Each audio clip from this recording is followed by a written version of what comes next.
Hello friends, ഞങ്ങൾ കഴിഞ്ഞ ദിവസം ലുലുമാളിൽ പോയപ്പോൾ ഒരു 2 പാക്കറ്റ് കുബൂസ് വാങ്ങിച്ചിരുന്നു. അപ്പോൾ ഞങ്ങൾ ഇടയ്ക്കൊക്കെ കുബൂസ് വാങ്ങിക്കാറുണ്ട്. അപ്പം ഞാൻ കുബൂസ് വാങ്ങിച്ചാൽ ഉണ്ടാക്കുന്ന ഒരു ഐറ്റത്തെക്കുറിച്ചാണ് ഇന്ന് പറയുന്നത്.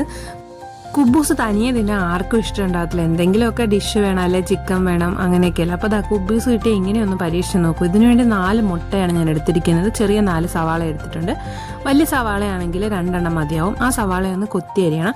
അതിനുശേഷം ഒരു പാൻ അടുപ്പിൽ വെച്ചിട്ട് അല്ലെങ്കിൽ ചട്ടി അടുപ്പിൽ വെച്ചിട്ട് അതിലോട്ട് കുറച്ച് എണ്ണ ഒഴിക്കുക. പിന്നെ ആ മുട്ട അതിലേക്ക് പൊട്ടിച്ചൊഴിക്കുക. മുട്ട പൊട്ടിച്ചൊഴിക്കുമ്പോൾ അതൊന്ന് ചിക്കി എടുക്കുക എന്നൊക്കെ പറയും. ആ ഒരു പരുവം ഇങ്ങനെ ഒന്ന് ഇളക്കി ഒന്ന് വെന്ത് കിട്ടുന്ന ആ ഒരു പരുവം.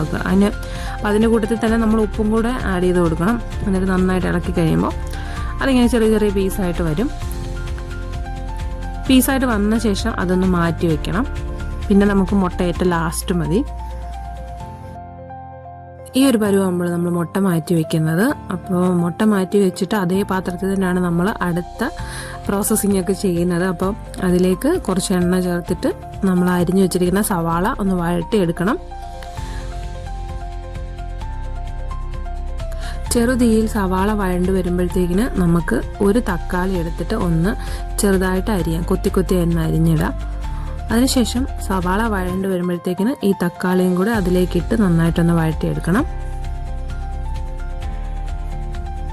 അത് രണ്ടും കൂടി ഒന്ന് വഴണ്ട് വരുമ്പോഴത്തേന് കുറച്ച് ഉപ്പ് ചേർത്ത് കൊടുക്കാം. മുട്ടയിൽ നമ്മൾ കുറച്ച് ഉപ്പ് ചേർത്ത് കൊടുത്തിട്ടുണ്ട്. അപ്പോൾ ഇതിന് വേണ്ടിയിട്ടുള്ള കുറച്ച് ഉപ്പ് ചേർത്ത് കൊടുക്കാം. അതിനുശേഷം കുറച്ച് കുരുമുളക് പൊടിയും കൂടെ ചേർത്ത് കൊടുക്കുന്നുണ്ട്.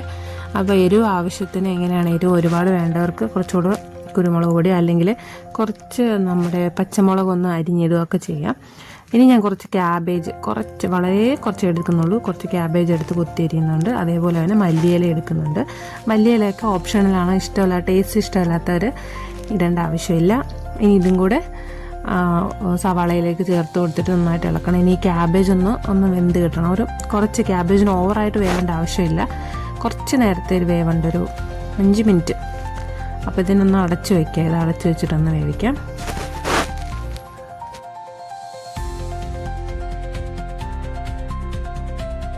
അപ്പോൾ നമ്മൾ അടച്ചു വെച്ചിരിക്കുന്ന ഐറ്റംസൊക്കെ വെന്തിട്ടുണ്ട്. ക്യാബേജൊക്കെ അത്യാവശ്യം നല്ല രീതി വെന്തിട്ടുണ്ട്. ഇനി നമുക്ക് ഈ മുട്ടയൊന്ന് ചേർത്ത് കൊടുക്കാം. ഇനി കുക്കിംഗ് ഒന്നുമില്ല, അതുകൊണ്ട് തന്നെ തീ ഓഫ് ചെയ്തിട്ട് ഇളക്കി വെച്ചാൽ മതി.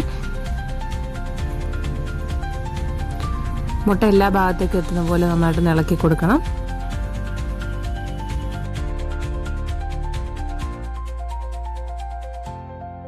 ഇനി നമ്മൾ വാങ്ങി വെച്ച കുബൂസ് ഒന്ന് ചൂടാക്കാൻ പോകാനായിട്ട് ഒരു കല്ലെടുത്തിട്ട് ദോശക്കല്ലിലോട്ട് ഒന്നിട്ടൊന്ന് ചൂടാക്കി എടുക്കണം.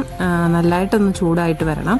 എന്നുവെച്ച് കരിഞ്ഞു പോകരുത്. ഞങ്ങൾ ചെയ്തതിൽ പകുതിയും കരിഞ്ഞു പോയി കേട്ടോ. തീ ഇത്തിരി കൂടിയാൽ പെട്ടെന്ന് കരിഞ്ഞു പോകും. അപ്പോൾ ചൂടോടുകൂടി അതൊരു പ്ലേറ്റിലേക്ക് മാറ്റിയിട്ട് അതിലേക്ക് നമ്മൾ ഫില്ലിങ് പോലെ ഇത് ചേർത്ത് കൊടുക്കുകയാണേ. അതായത് നമ്മൾ ഈ ഷവർമ റോള് പോലെ തന്നെ നമ്മൾ ചിക്കൻ ഇടുന്നില്ല, പിന്നെ നമ്മുടേതായ കുറച്ച് ഐറ്റംസ് ചേർത്ത് കൊടുക്കുന്നേ ഉള്ളൂ. റോൾ ചെയ്യുന്ന ടൈമിൽ വേണമെങ്കിൽ നമുക്ക് ഉള്ളിൽ സോസോ അല്ലെങ്കിൽ മയോണൈസോ ഒക്കെ ചേർത്ത് കൊടുക്കാം. അപ്പോൾ ഞങ്ങൾ നേരത്തെ ഒരു തവണ ചെയ്തപ്പോൾ വെജ് മയോണൈസ് ചേർത്തിരുന്നു. പിന്നെ മയോണൈസ് ഒന്നും അധികം നമ്മുടെ ഹെൽത്തിന് നല്ലതല്ല എന്നാണല്ലോ പറയുന്നത്. അപ്പോൾ അതുകൊണ്ട് ഇതൊന്നും ചേർത്തില്ലെങ്കിലും നമ്മൾ തക്കാളി ഇട്ടിട്ടുണ്ടല്ലോ, സോസ് ചേർത്തില്ലെങ്കിലും കുഴപ്പമില്ല, നല്ല ടേസ്റ്റാണ് കഴിക്കാനൊക്കെ. അപ്പോൾ എല്ലാവരും ഇതൊന്ന് ട്രൈ ചെയ്ത് നോക്കണം. കുബൂസ് തനിയെ കഴിക്കുന്നതിനേക്കാട്ടിൽ എന്തുകൊണ്ടും ബെറ്ററാണ് ഇത്. അതേപോലെ തന്നെ നമുക്ക് വയറ് നിറയുകയും ചെയ്യും. 2 എണ്ണമൊക്കെ കഴിച്ച് അത്യാവശ്യം എല്ലാവർക്കും വയറ് നിറയ്ക്കും. ഒരു പാക്കറ്റിനകത്ത് 6 എണ്ണമാണ് വരുന്നത്. പിന്നെ ഇതേപോലെ തന്നെ ചപ്പാത്തി ആണെങ്കിലും പൊറോട്ടയൊക്കെ ആണെങ്കിലും നമുക്കിങ്ങനെ റോൾ ചെയ്ത് കഴിക്കാം. ബ്രെഡിനകത്താണെങ്കിലും വെച്ച് റോൾ ചെയ്ത് കഴിക്കാം. അപ്പോൾ ഇതെല്ലാവരും ഒന്ന് ട്രൈ ചെയ്ത് നോക്കണേ.